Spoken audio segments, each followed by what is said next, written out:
and Crawford. Cedar, Dade, Jasper, Lawrence, McDonald, Newton, St. Clair, and Vernon. Through Saturday morning, multiple rounds of heavy rainfall are expected across portions of extreme southeastern Kansas and far western Missouri tonight through Saturday morning. Widespread rainfall totals of 3 to 5 inches with locally heavier amounts up to 7 inches will be possible through Saturday morning along and west of the Catskill to Osceola, Missouri line. Low-lying areas near creeks, streams, and low-water crossings may flood quickly in response to heavy rainfall.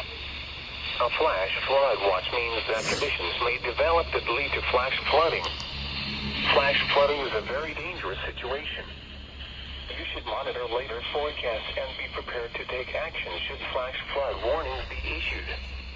Repeating, a flash flood watch remains in effect until 7 a.m. Central Daylight Time Saturday for the following counties in Missouri, Dade and Lawrence.